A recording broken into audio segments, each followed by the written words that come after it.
a director of Snipex Sales Academy, the founder of Spinner Cycling Lifestyle Center, a director of Ironman 70.3 Colombo Triathlon. He is an old boy of our beloved alma mater and was involved in the Think Green project initiated by edX a few years ago.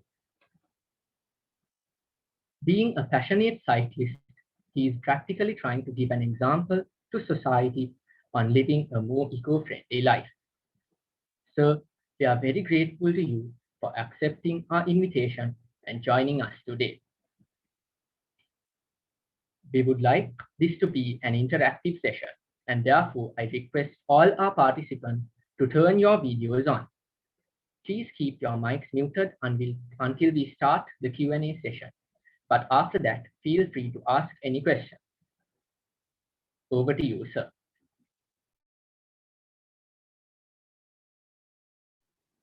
Thank you, Buddha, and good evening, everyone. Can you all hear? Yes, sir, can hear. All right, excellent. So I'm going to just share some slides. Is that possible? Okay. Yes, sir, you can share. All right.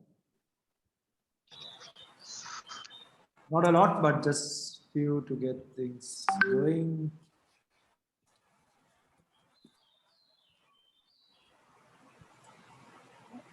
Is it visible? Yes, sir. All right. So just to ensure that we have no confusion, I'm a cyclist. So, and my name is Yasas. So this is definitely not going to be about the science of environment, sustainability, climate. I'm not a scientist.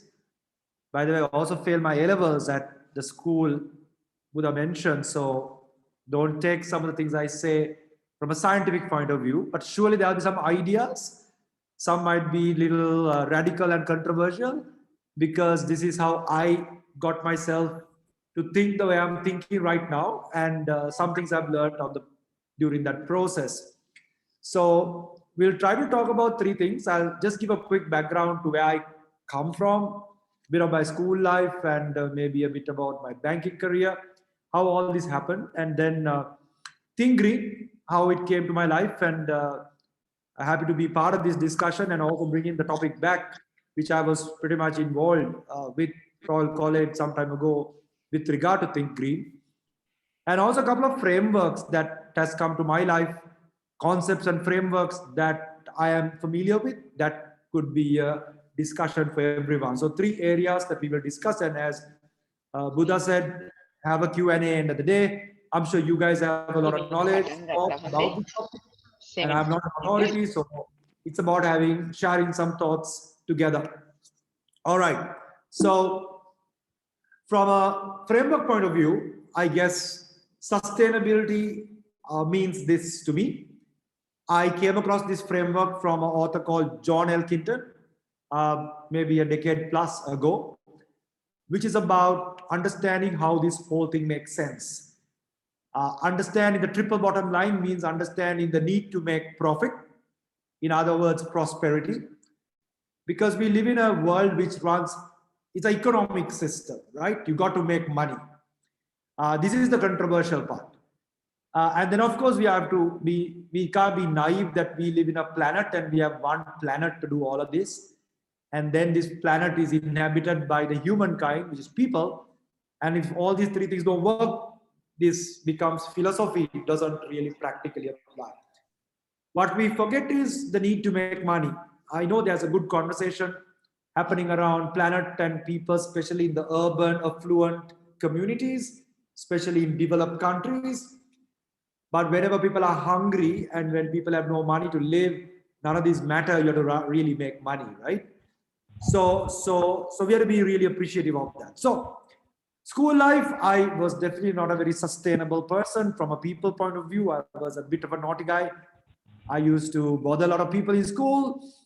And so I guess that's not the place where I got this sustainability into my system. But I came from a family, not that we talked about green and environment at home all the time.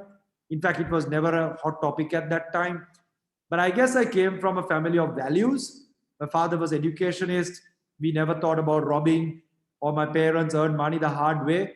He was a government servant. So I guess the value system was about doing the right thing, standing for what's right.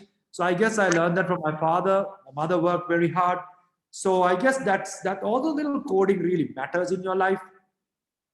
And so that's the background. Of course, a bit of sport in school. None of that can be related to like a sustainable agenda or something like that. So, but then your career starts, in my case, for everybody, we start somewhere, and I started in a bank.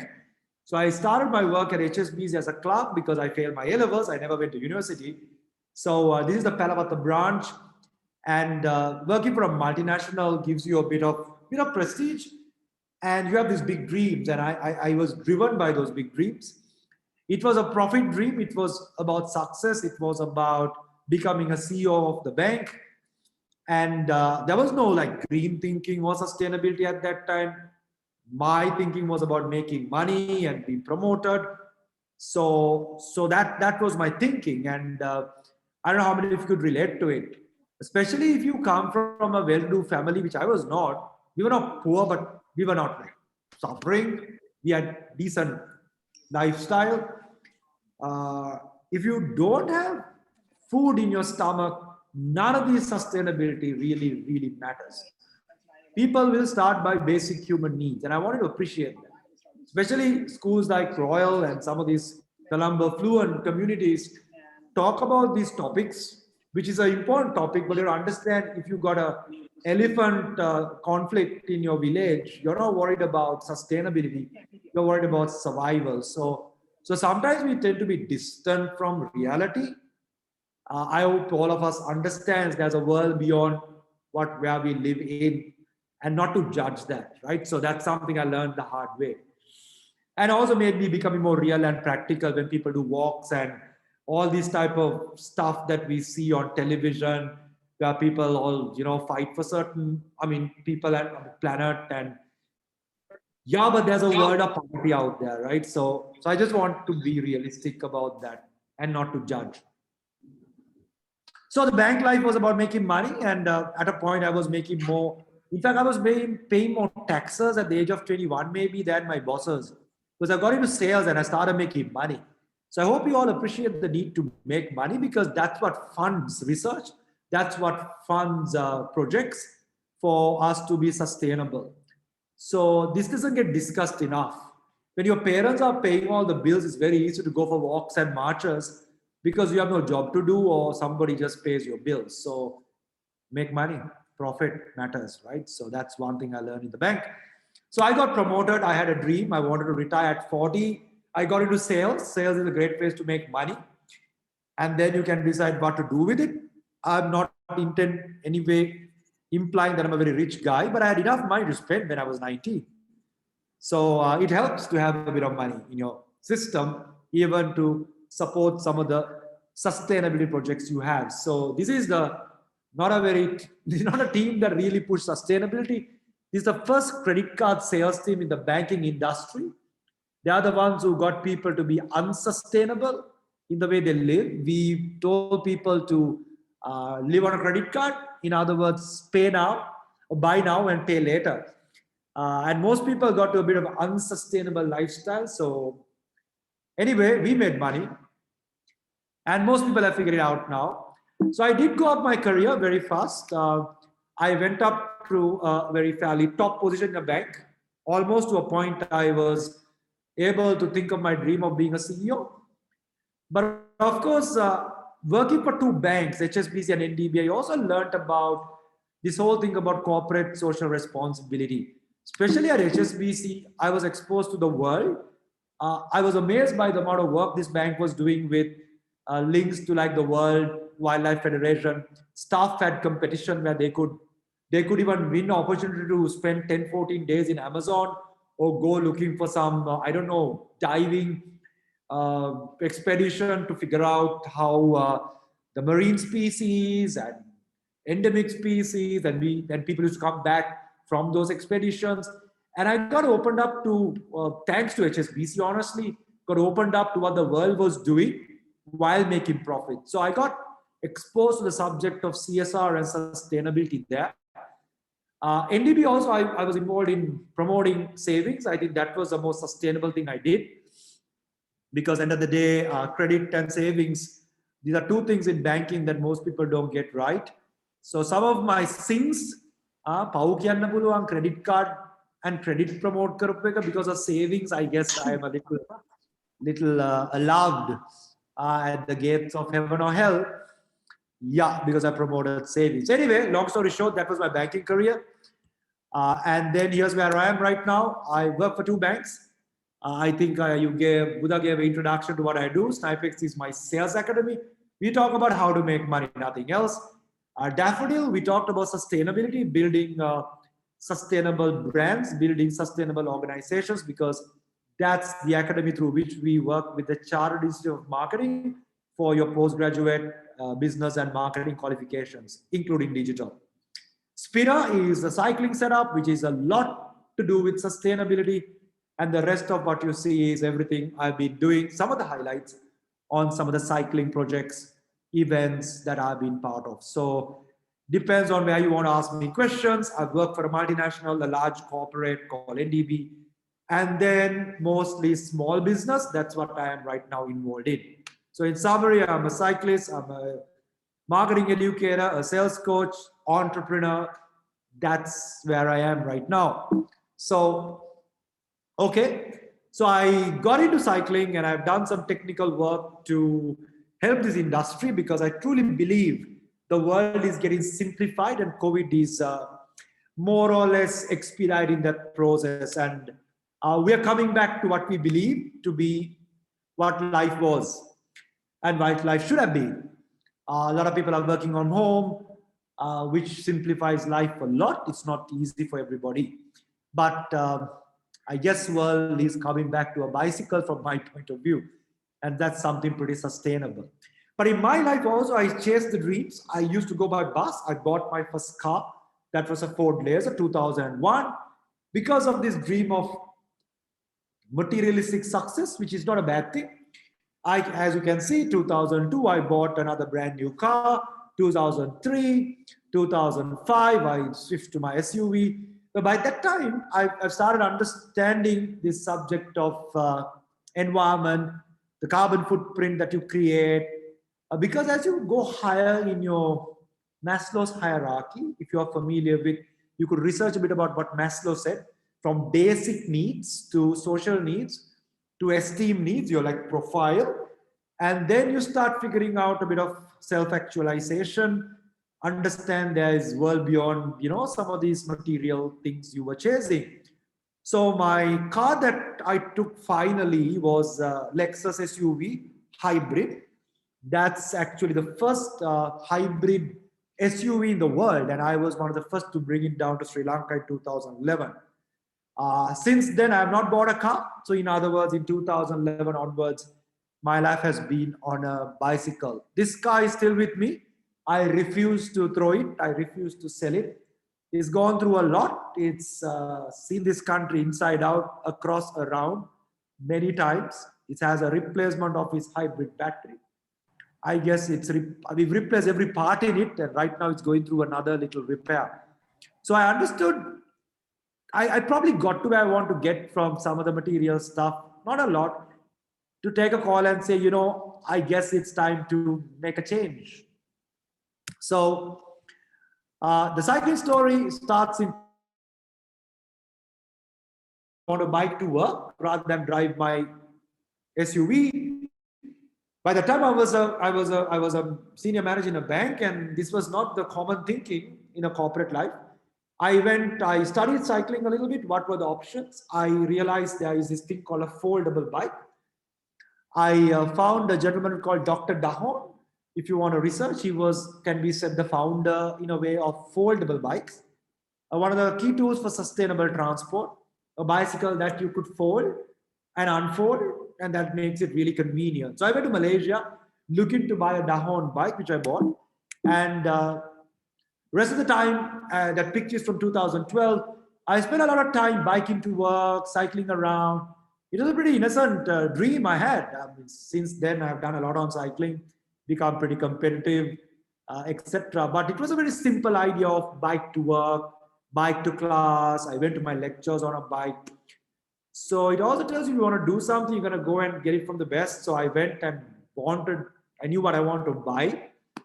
And from maybe somebody who used the first hybrid SUV in Sri Lanka. In fact, I was the first to take such a vehicle to Toyota Sri Lanka. They still remember that. There's a nice story about by the time I ordered this vehicle, it was coming from a port in UK. The government has by that time given a tax break for hybrid vehicle imports. And by the time it landed, they have already, again, they've changed the decision, and I end up paying another 2.5 million rupees more for this car. That was not a fun experience. Also tells you governments keep failing on policy, especially in this part of the world. I don't think still we've got a policy right, though there are little things happening. I guess we haven't engaged in a good policy discussion because we're paying politics most of the time. So that's the bicycle story where it started. It started from just cycling to work on a simple bicycle. So my car, which is also relatively sustainable because it's somewhat of a hybrid, but some of you will say making this car has a bigger carbon footprint than probably a petrol car. I mean, that's another debate. But nature and cycle and a hybrid vehicle is not a bad place to be, right? You can always be doing exactly opposite in a petrol guzzler. So yeah, that's where my transportation world is at the moment. And lifestyle point of view, I bike to work all the time. I don't have a license for the last 4 years. Of course, I lost the license and I never renewed it. I've tried, but I've never got about going around doing it. Now I guess I'm about almost taken a decision. I might not have a license. I don't carry ATM card, credit card. I just take a piece of cash, a bit of cash for the day. Of course, I have a family who is a big ecosystem that helped me to do this. So I don't have too much of a carbon dioxide emission. That doesn't mean I'm fully sustainable. From a food point of view, I've switched a lot to local. Big fan of some of the local food that's out there. I guess there's so many great options, and if you know somebody in your life who can help you to spin it out, the cafe I started called Spinner, we took it to another level with Sri Lanka's probably the first Manyoka Kottu commercially successful or bestseller on Uber. By the way, I don't run this cafe anymore, but that was because of COVID. I couldn't do too many things. Loved every bit of it. Showed you if you are innovative, creative, there are so many options out there, and might not be perfect, but little things you could do that can be part of a bit of a meaningful, practical way of living life. So let me 2 more minutes and we can open up a Q&A. So if this video works, this is about Spinner before COVID, how I brought my cycling, my food habits, some other sustainability thoughts together, which you might identify if you're familiar with this whole topic of being sustainable and to think green. By the way, this is a very small business, which also tells you how small business can do great things. And we rarely talk about these things because generally the companies that hits the news are the big corporates who's got the money and who generally does PR. So we forget to find the small stories hidden around the country, and I'm just one of them. There are so many examples out there, and you too can be a small business making a meaningful contribution in your circle of influence.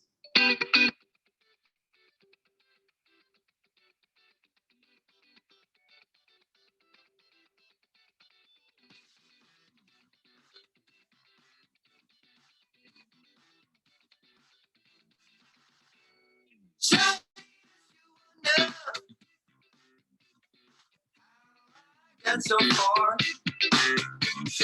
Charlie used to tell me, I don't like what you become. Oh, listen, father,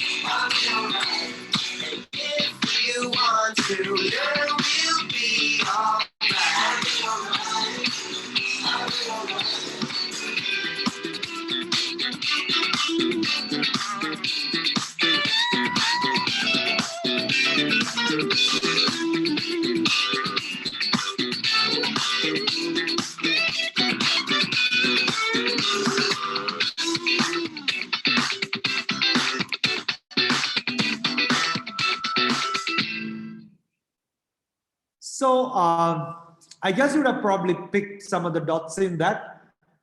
We've done a fair bit, long way to go to promote a lifestyle of cycling. The last being Cycling Sunday with the government, we were able to open up a lane, 23 kilometers from Kimbulaval all the way to racecourse for families and kids to cycle. These are little things that hopefully will connect the dots to finally more sustainable mobility, active and healthy nation.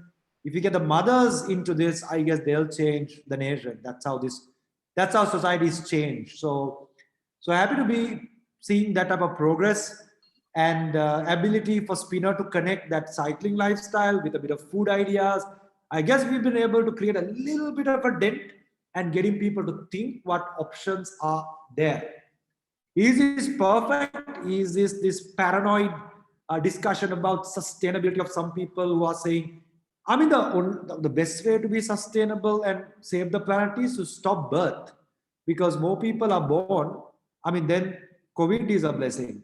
I mean, if you want to get paranoid the way some of these propaganda stuff is working, a lot of people have lost their head. They don't understand that this world has to survive. And some of the people who come to preach us from like Alice in Wonderland don't understand that some people who still have to buy their motorcycle, I mean, that's their dream. They have to buy a car. I mean, some of these, we've gone there and done that. Or we have a background of a lifestyle that, so you can't just stamp on someone's dream. So you have to be really practical and realistic also on this. Some of the countries who preach sustainability today developed by polluting the whole world through industrialization. And now they're coming to tell you, hey, this and that, which is okay, but excuse me, you got to be realistic here. So we got to balance this out and be realistic. But then in your own way, each one of us can do what we could in our own community. But the truth is, if you want to make an impactful change, you got to make money. Money talks. And that's the way you can spread your impact. Otherwise, it's not possible to boil an ocean. I guess we have to be realistic on that. So that's just to dampen the spirit. But glad to have got the bicycle to my life and to see the world coming back to the bicycle. I hope you will also connect and work with some of the projects that we have in mind, and maybe you'll pick it up yourself and then maybe make that little impact on a daily basis. So from a conceptual framework point of view, let me share some things with you. So there's this thing called CO2 emission. You don't have to calculate it. Just go on the road and you will see how many cars, how many buses are polluting out there. This vehicle emission test is an absolute hoax. 2 companies in this country make money. Anybody can get the vehicle emission test done. It's corrupt. So I hope if you want to fight for things like that, go and do a picketing in the right places. Because it's a hoax, right? Yeah. When this started in 2000 something, there was a big plan to make all the buses, the government vehicles. Nothing's happened so far, and 2 companies are making money. So put your attention to where it matters. Climate change, interesting discussion. I think the planet has seen through a lot and it will survive.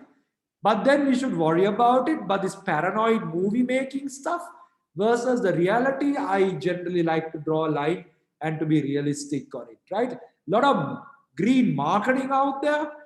It's a great agenda for people to get seats in the United Nations and all these types of forums. And there's a lot of flag flying, t-shirt wearing, a lot of music and dance, which is a nice youth thing, doesn't do jack. So I just want to put that on the table. Carbon footprint, good to calculate. But just look at the car that you drive every day in the morning. I would prefer if that exhaust is fitted inside the car so that you feel the emission, then you can easily calculate the footprint, right? So green collar jobs is something I learned thanks to edX, as Buddha said. And we started talking about it. I think there's a lot of opportunity in solar, a lot of green jobs coming out, maybe something you want to research about. We are all aware of the 4 R's, some say 5 R's: reduce, recycle, recover, So I guess there are a lot we can do if we just put this up on a daily basis. I like the R called refuse, which is where you could refuse a lot of things. The extra that you get, the extra food you get, the extra clothes you get, the polythene you get, if you start refusing, I guess it will start making a huge impact that we take for granted, right? So that's something I learned, maybe a concept to discuss. CSR is corporate social responsibility. There's a lot of rubbish happening because there's a word called corporate. Corporates are money making companies and they do a lot of greenwashing and a lot of PR. Don't fall for it. But anything good is better than nothing. But just don't take them too seriously, all right? And then this topic of sustainability. But try to get their money. Corporates got money, but try to get it and use it for meaningful things. There onwards, another concept is the triple bottom line, the people, planet, profit. I discussed it earlier. I also got familiar about 10 years ago about the concept called life cycle analysis. That just because you drive something green doesn't mean it was made green and doesn't mean it's going to be exposed green. So there's a life cycle of any product. This is where people come and say chocolates are bad for the environment. That's a bit paranoid.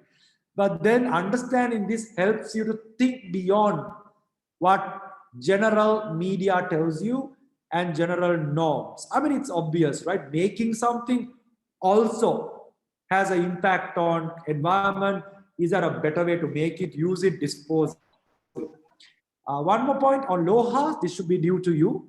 This is for the marketers. LOHA stands for Lifestyle of Health and Sustainability. This goes together. Generally, a guy who cycles a lot also has healthy habits. So health and sustainability goes together generally. And this helps you to segment the market and decide which segments do you want to target if you are going to launch a product. Because there are absolute browns, right? People who really don't care because they just are selfish people. By the way, there's also a group of people who are in the village who are suffering, struggling because of their paddy cultivation being harmed by some insects. I mean, they have real issues which are beyond the stuff we talk about. They want of us live. They want of us live, right, before they save the planet. Final point, I guess there should be another one. Yeah. So my area of sustainable mobility, I'm not trying to solve all the problems in the world. I just like to work by myself. I try to get one more person to do it. By the way, you can walk. You can also work from home, study from home. That is the best way to be sustainable and just go when you have to. So a lot of work to be done to convince your schools, convince your officers not to force people to just drive to say good morning and drink tea, which is stupid. But if you do, you can walk, especially if you are 5-10 kilometers. 10 is a bit paranoid, but if you can run, it's possible. But biking, I mean, 15 kilometers will be like on a flight. So that's it. Snipex to make money, take that money, and Daffodil tells you and teaches on sustainability for business brands. And then Spinner is all about cycling. So their scope of what we do is about that. So I'm not a terrorist. This is how I look like now. If I did this in 2019, I would have got arrested. But now it's cool. So back to work. That's what I do. So, ladies and gentlemen, that was a bit of ad hoc thoughts. I'm open for questions, thoughts, debates, discussions, and over to you, Buddha and the team, and we can start a discussion. Thank you, sir, for giving us so many ideas to think upon and also the views of a practical person.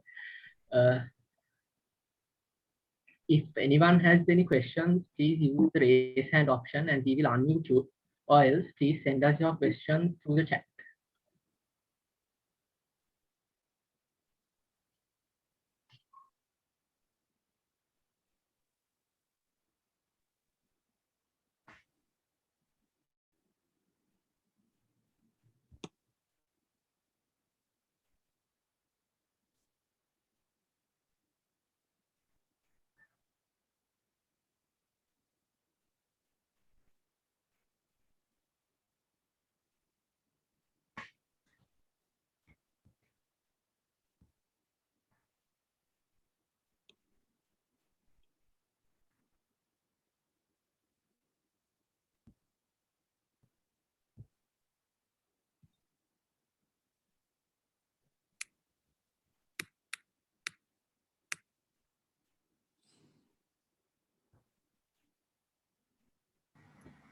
Uh, Hi. So I wanted to ask a quick question related to something I read in an article a couple of years ago.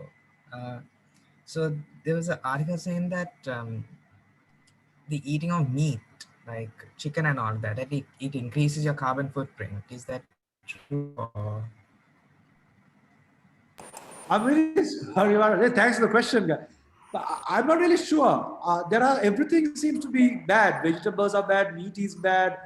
So, so I guess best place to research this stuff, Varun, and internet might help you a lot. But but I know that I've also taken a conscious call now to slowly get out of meat eating purely because it helps my cycling athletic performance. I watched some Netflix documentary on it. I still am not sure transporting meat, producing meat versus producing vegetables, transporting, I guess there are ways of doing it sustainably and there are ways of doing it in extremely polluting and high carbon footprint way of doing it. So if I decide to stop eating meat, that's because the Netflix documentary gave me some real good confidence that I can go vegan and still ride a bicycle and do well in a race. So, sorry, I won't be able to give you good insights on that. right? Thank you. Excuse me, So sir. there's let's Yeah. go ahead. Thank you. So how do you think that the pandemic has helped in reducing the carbon footprint? Oh, the pandemics is great. If people don't die, I think pandemics just really got us to stay at home and keep all the cars, engines dead. I mean, you feel it. We feel it because when you go on a bicycle ride, you feel the amount of carbon on your face after 2, 3 hours of riding. I mean, after the pandemic, it was like a brand new planet breathing. Especially the first lockdown was amazing.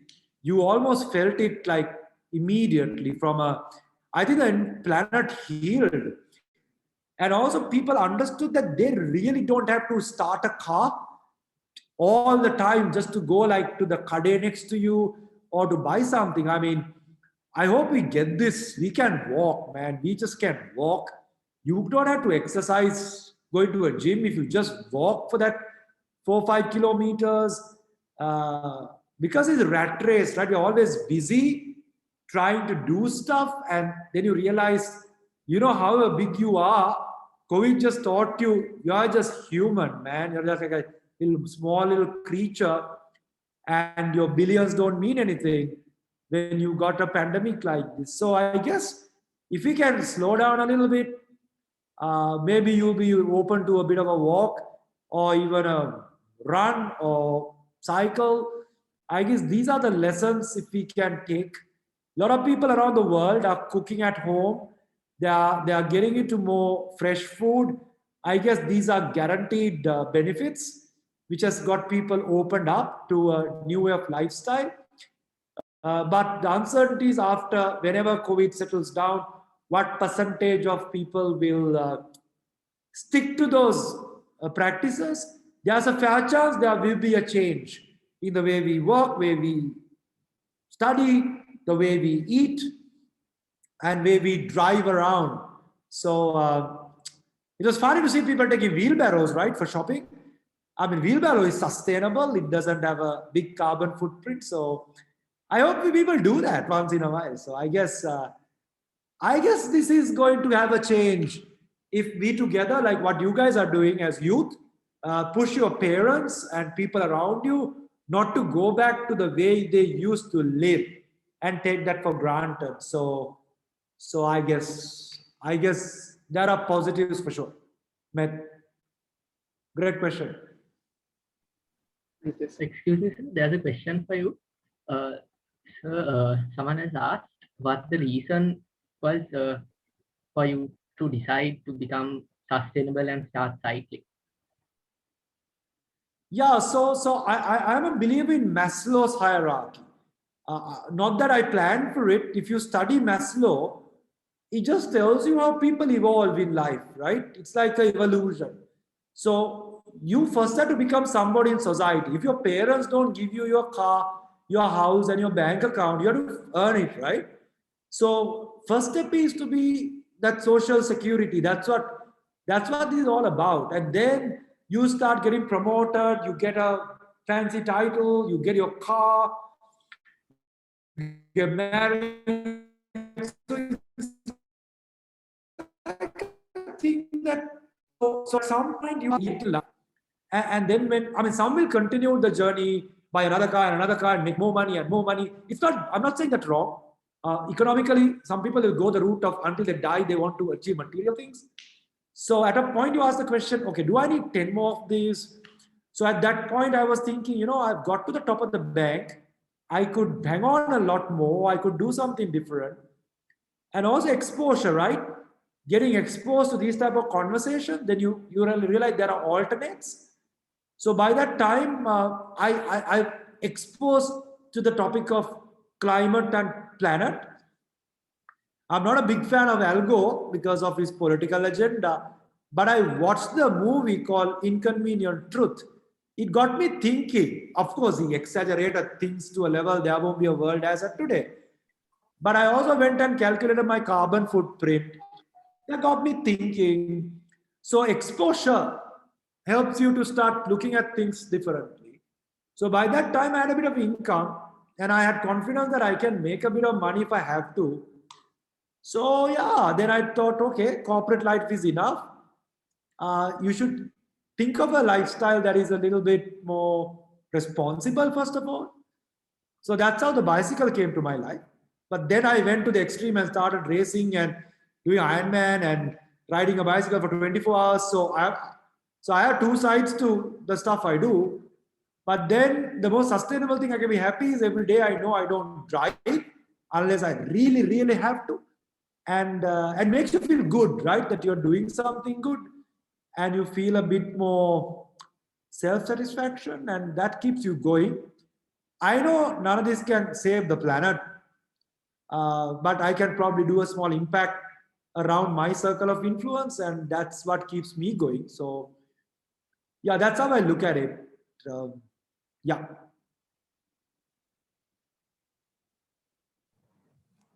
Hi, I just wanted to know a small thing. So these days there has been like a huge problem with the Express Pearl ship being like, caught on fire in the middle of the ocean. Yeah. So that also has a huge impact on the economy and the sea and stuff, and it like increases the carbon footprint. What are your thoughts on this, and how do you think it will affect Sri Lanka in the upcoming months? Well, I mean, it's a very ugly sight to watch. TV covers it. See, gentlemen, I'm sure there are some ladies also here. I mean, news is what makes us get excited and worried. So if these guys don't put that camera there, we won't see this, right? This happens every day. This is not new. People are burning things around places that you and I have no clue. The most affluent people burn their garbage. They go and dump it around. I mean, I've seen BMWs and Mercedes going around dumping stuff around. It's just that there's no camera to show how ugly this is. So yes, I mean, if you look at the overall scheme of things, this is nothing. It's just that it's shown on television. Everybody's talking about it. The real issues are in our backyard, in our neighbors, the way we drive. So if you put all of that together, this honestly is I mean, there's a lot more happening. It's an ugly thing. It's a sad.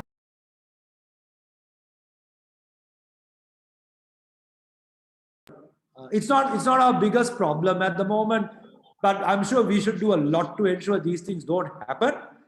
But we burn a lot more things on a daily basis and pollute far more, all of us put together. So yeah, so I'm not really killing myself watching it, but it's a yeah. It just tells you how many more other people might be burning little things like this around their backyards, and how many people might be dumping their garbage and oil and being unsustainable, right? So that just tells you how ugly it looks like when it all comes together. By the way, this is the way the developed world developed for hundreds of years by polluting the planet. If you have seen the pictures from the Industrial Revolution, it was all about dark smoke going to the sky, right? Before everybody wanted to go green. So, yeah, I hope it disappears. I hope we sort that out.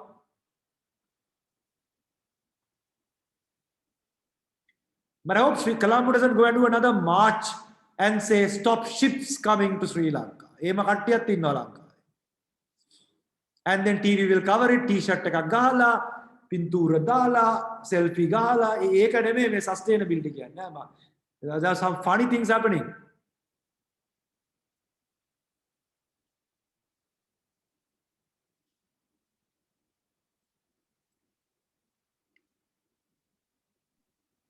Does anyone else have any questions?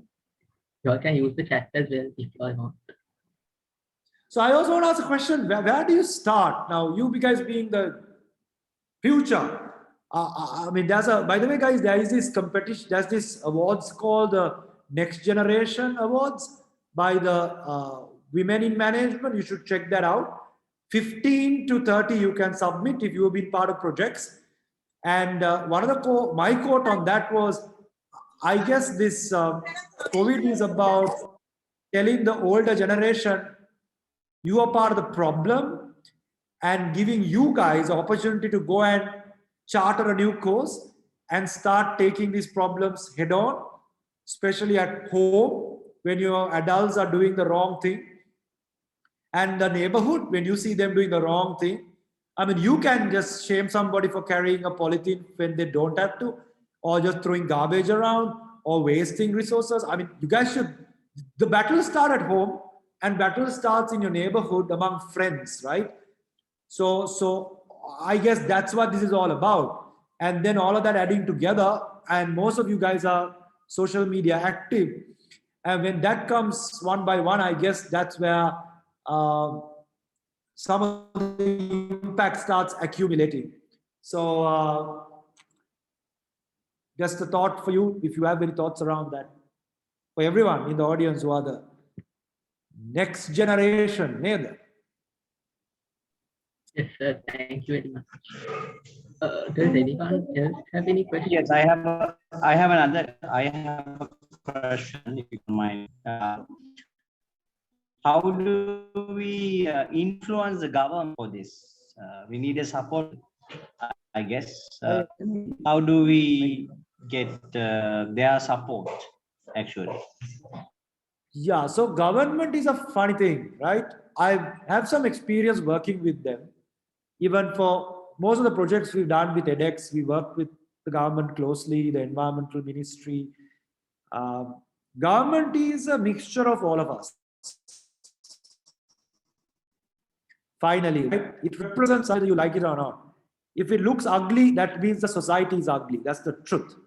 So we have to start thinking they're us. Now, they might not be you, but they're us. And Sri Lanka is a society of 22 million people, 5 million households. We pollute. We are crooked. We still can't stay at home in spite of all these. We break the laws. We bribe. So this is one of us. That's what my first point of view. This pointing fingers at the so-called government. So then if the society starts norming, or I'm talking the philosophy here, right? You will find more and more people with some sense will slowly start representing us in that 225. I know it's not happening overnight, but I hope you can see a slight change. It's not a big change of the profiles that are coming out from that 225 and the profiles that are slowly coming. I mean, I can't mention names. My earlier CEO of a bank also ended up being in politics, Eran Vikramaratne. I know he didn't do a great job. It's a tough place to be. Now there's a guy called Nalaga Gudeheva. He understands. He's a marketer. He was in the corporate sector. So I guess So over time, you will find more and more sensible people getting to that, and more and more sensible people and competent, knowledgeable people considering politics. The ones that are not going like me because we are a bit selfish. We like our life and we don't want to be part of politics and we don't want to be part of that nonsense. So yeah, so we can't just say politicians. So, but said that, it's with the politicians that I was able to get the cycling Sunday done, which means demarcate a road, get police involved, and get our families and kids to cycle. So you got to work hard. It was 10 years of work to building the ecosystem, building relationships. Until when COVID came, I was able to influence the government to get that initiative. So I have respect for people who has the who can close their nose and then work with not so straight politicians to get things done. It is not a perfect world. Around the world, politicians are failing, right? You look at US, you look at UK, I mean, it's a disaster. So that's one way of looking at it. Second thing is, as public, when we start driving a conversation, and when we start now, if Yasas was the only one cycling, because that was, I was like the almost like the very few people who was doing this in 2010. People are thinking, is this fair? Oh man. But over the last 10 years, we built a community. We got a lot of influential people. A lot of people started cycling in Colombo, which was a good enough force for me to make a presentation to the government and say, you know, there will be a good response if we do that. So that's what social activism is about. That's what community building is about, even to influence the government. You can't just go on Facebook and put posts and expect governments to take you seriously. You got to do some stuff in your area which you are interested in. So then we were able to influence the government to dedicate resources, including police. It's not fun to get police on a Sunday, right? Especially traffic police. That's the only day that they're free. And we were able to do it for 11 weeks continuously until we had to stop it for COVID. So we have a role to play. That is one, to build that activism and ability to influence a government. Of course, you have to learn your marketing on how to present your proposal, how to get stakeholders and understand who the stakeholders are, and know how to influence different stakeholders differently. So you can finally connect the dots and get certain projects and initiatives to happen. Of course, there's more to it, how politicians work. If there's no benefit to them, they won't do something. So you should also show how they also get a bit of it. End of the day, they are results, right? So don't wait for the perfect world. At the Katava, you have to be able to negotiate benefits. But said that it's doable. Said that it's doable, but it's a lot of hard work. But let's not point a finger at politicians, because three fingers are pointing at us because we send them to parliament and they are who we are. They are our society. So that cleaning up of the 225 is a project that is ongoing. I guess it'll be a lot better in the next 5, 10, 20 years. So life.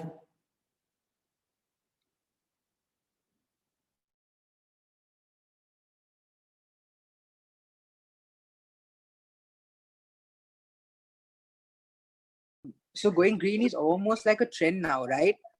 But back when you decided to go green, I'm pretty sure it wasn't as much of a trend as it is right now. My question is, what did the others around you think when you decided to go green? Yeah, so that's why I said you got to build a bit of influence, because if you're no one, nobody really listens to you, right?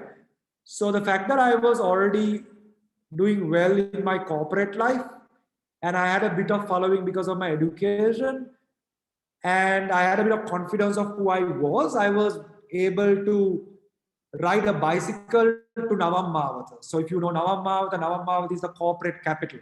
It's the Wall Street of Colombo. It's the it's where everybody is looked up to coming in their fancy cars, because that's the corporate world. And I am a guy who's coming in a bicycle.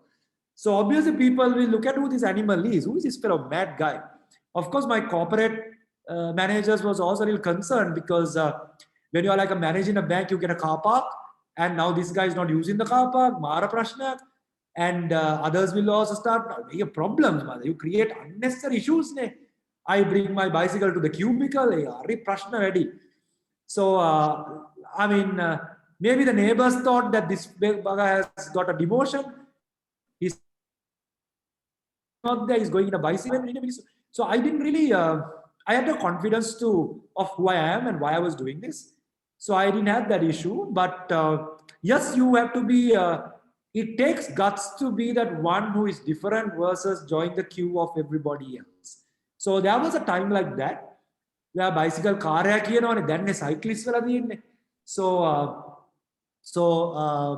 yeah, you get a little bit of that, but it was not like major problem. But I, as a marketer, saw the opportunity to use the bicycle as a symbol to build also my identity that became unique. Because in the corporate world, you didn't have too many people who was executive of a bank and riding a bicycle, also talking sustainability. So I saw the opportunity. So while you think of sustainability, guys, you have to also think of opportunity. You got to build a brand if you want your voice to be heard. If you are just a nice guy, try to shout, not a lot of people are going to take you seriously. So you got to market your cause. Otherwise, just telling, yelling won't help. So there's a bit of that involved here. Because I am a marketer, I probably knew how to use a bicycle to get the message out. Clearly, a bicycle helped me to get the message out better than giving speeches at forums like everybody else, right? So you got to also differentiate yourself in this game if you want to make your voice heard in one way or the other. So yeah. So when there's not many people in a queue, that's probably the right queue, right? So that's called strategy, that you are able to see opportunity that others don't. So yeah. So by the way, guys, studying strategy, studying marketing, all that helps for you to see opportunity, grab them, and make something out of it. Whereas another person who has the same drive and the passion might not be able to get that impact because they don't know the tools and techniques to do it. So yeah. Thank you, sir. Do we have any other questions? So anyone Yes, good. a startup, anyone looking to or thinking of sustainable entrepreneurship, there are so many opportunities out there, guys, with food, with lifestyle, with technology. We are just scratching the surface. I hope you guys are excited to master technology, because technology, without that, we can't solve most of the problems, right? So how do you get our butler, coast Dell? How do you, I mean, do we have to eat Kellogg's all our life? Isn't there better ways of bringing our stuff and, creating? We have to get out of this typical employee mindset of getting a job, which is okay. You got to get a job, make some money. I hope you get a sales job and make some incentives so you have capital in your hand, and you also make some good contacts. Without those, unless your parents fund you, you can't do many things. But said that, you got to put your money in technology, right? Because the biggest problems in this world are solved by people like Elon Musk, who's trying to solve the battery problem, chips. That's what it's all about, right? So the future problems have to be solved through technology. So I hope you are thinking like that. Sorry, is there somebody want to ask a question? So I was trying to inspire a bit of social entrepreneurship in some of you. Okay, open for a question. Yeah. Yes, sir. So since there's a pandemic, people are trying new stuff at home, right? So Yeah. they're kind of getting boring of their usual lifestyle. Yes. And so if we had to if we had to go out and without using the cars, if we had to go out cycling, we would have barriers which our parents would say that the COVID is airborne or you can't wear a mask and cycle or stuff like that. Yeah. So, sir, like, did you have any barriers you had to push through to be where you are right now? Himad, good question. By the way, nice t-shirt. Thank you, sir. Yeah, there will always be barriers. Most of the barriers are mental, and some of them are due to lack of science or lack of research. We go by opinions of people. Some of those barriers are because people don't use common sense. Right? So you got to cut through that. Again, your position in life helps you to influence people and also convince them. And also, if you are good at selling and negotiating, you can sell and negotiate at home and your parents also. So I have a little YouTube channel called Snipex, which teaches you how to sell and negotiate. You are what you negotiate, okay, always, right? With parents also sometimes. So let's answer your next question. Yes, you got to listen to the science, but a bicycle clearly is a vehicle that gives you that distance automatically. So that's one. So it makes a lot of logical sense to use a bicycle to move around. Walking is great, but walking takes a long time. It's not a commuting mode for most people. So bicycle is. If a postman can do it, so can you. So wearing a mask is perfectly possible when you're cycling from my point of view, because you're not rigorously working out or doing interval trainings or trying to qualify for Olympics. By the way, the deadline is over. So if you're just riding at your own pace, you have no problem. I know people die wearing masks. The truth is people die anyways, and wearing a mask and you die, it's like a coincidence sometimes, not that because of the mask. But if you got like lung issues and you already have respiratory problems, I mean, don't close your nose and exercise. That's like common sense. So take a call like that. But if you walk with a mask, nothing happens. If you ride a bicycle, guys, the bicycle moves. It has momentum. Of course, if you're in Nuarelia and trying to ride to get your coffee up Ramboda and Radella, call me, I'll tell you how to do that. That's another subject, right? So yeah, absolutely no problem. But you should be using common sense. If you're finding breathing problems, if it's difficult, then obviously you got to be careful. So riding with a mask is absolutely no problem. Is it fun and exciting? No. We love to be free on a bike, get the fresh air, but this is a different time of the year. We are in tough times, so don't complain, for God's sake, right? Please go by the rules of the law.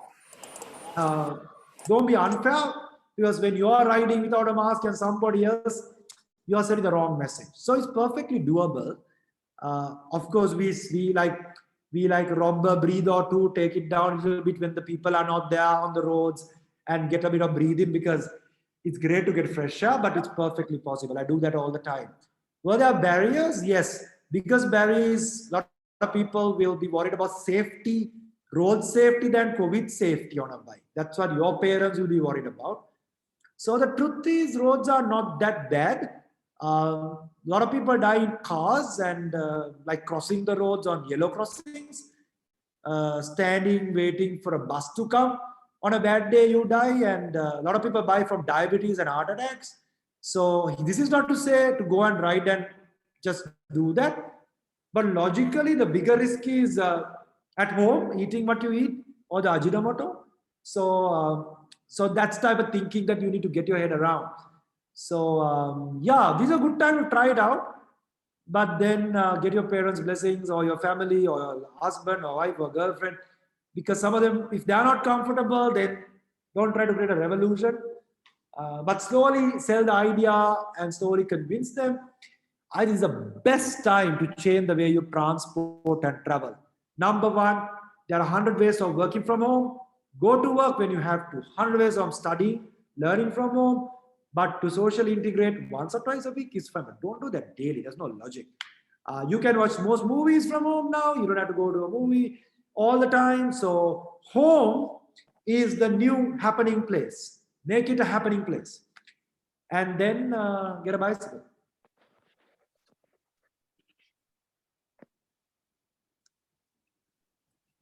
Thank you, sir. It was actually a very lively session, and thank you for answering all our questions. Now, I would like to call upon the project co-chairperson, Dinas De Silva, to deliver the vote of thanks. So Buddha, just before you do that, can I do a quick summary? Yes. Sure. Yeah, so if you go on Facebook and type Vroom, WROOM, WROOM, Vroom, Vroom, Vroom on a bicycle, right? You will find my first Facebook page on cycling. And if you go, you will only find my picture in it, and I'm the only one liking it. So if you have an idea to do something, start tonight. Don't wait for the perfect opportunity. Trying out things have become so easy. You can start it on a Facebook page. You can start on Instagram. You can start a video on a YouTube channel.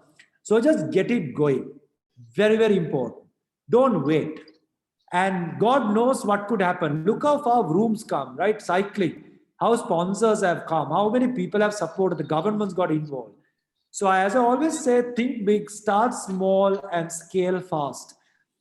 Other thing is, guys, don't just become this binge watching YouTube guy. Study something deeply. If you are concerned about climate change, study that 5 hours a day, read through it, master it, go online, get qualified, certify yourself, learn, read books. Don't just become a surface guy. I've done that for cycling and I continuously do that. So whatever you want to get into, go through that expertise route. So you want to learn about automobile and the future of it, master it. Go to every website, go to the battery sessions of Elon Musk, read about it, subscribe to those. Go to the car, Toyota is getting big time onto the battery game again, right? They were out of electricals and let Tesla go, but Toyota is back. So you got to go and read them, but learn them, study them. Today, learning online doesn't even cost you a lot of money. Become the best in the world. Don't try to be a guy who's checking out everything, binge watching, doesn't mean jack. So, and then start small. Start small. Don't expect everybody to like you or share your stuff, because these stuff are not very sexy when you start. And then it will just grab the momentum. If it doesn't work, throw it to the dustbin, start something new, close the page down. You can start another one tomorrow. Don't work for the perfect moment. The final point, it starts at home with what you eat today, how you do it, the car your parents drive or you drive, all that polythene, little things, guys, right? But finally, technology. Figure out technology, guys. We got to take the world from technology. So that's my little point for you. On summary, I guess you know how to keep in touch with me. On Instagram, I'm on Yasa Sevage. So that's a place I say all this stuff, mad stuff. And Facebook page, Yasa Sevage again.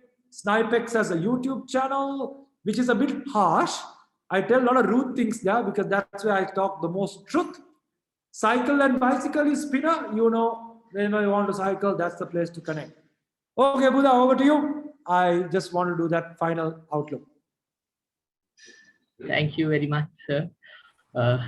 And now I would like to call upon our project co-chairperson, Dinas De Silva, to deliver the vote of thanks. Thank you, Buddha. Good evening, everyone. And first of all, I would like to thank Mr. Yasa Sevage for accepting our invitation and gracing us with his presence this evening. Thank you, sir, for all your wise words and answering our questions without hesitation. Right. So we admire your everyday work and we wish you the best of luck in your future endeavors. And we hope you will continue to help the Globe family in our future projects. I would also like to thank our acting principal, Mr. MVS Gunatilaka, and Mr. TDCP Amartunga and Mr. Riaz Aluha for their continuous guidance and support despite their busy schedules. A huge thank you to our teacher in charge, Mrs. Pushparani De Silva, for being the supporting backbone of the club and guiding us in everything we do. We would have never been able to conclude this project as we have if not for her guidance. I would also like to thank the club's committee for directing us in order to make this project a success. Next up, I would like to thank our participants for joining, asking questions, and helping to make this an interactive session throughout. We hope that you all use the knowledge that you all gained today for the betterment of planet Earth. Last but not least, I would like to thank the organizing committee for your commitment and dedication that each of y'all showed in order to make this project a success. As all good things must come to an end, I would like to conclude the evening's proceedings by leaving you all with a special quote. The greatest threat to the planet is the belief that someone else will save it. Thank you, ladies and gentlemen, and have a pleasant evening.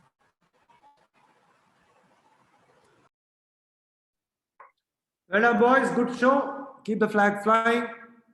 Country first. Take care. Good night Thank and you. stay safe, everyone. Thank you, sir. Thank you, Thank sir. you, sir. Thank you, sir. Guys, sir. we have also Thank you, planned an sir. online quiz competition. We will be sharing the registration form now on the chat. So if there is anyone interested, please submit it.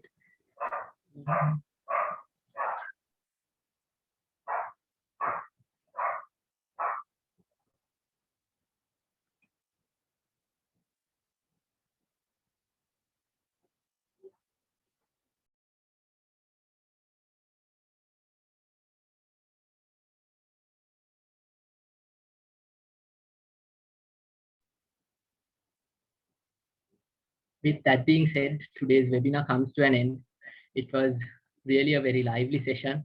And once again, thank you, sir, for answering all our questions. We hope you all enjoyed and got some encouragement in taking a step towards creating a greener globe. Thank you very much and have a nice day.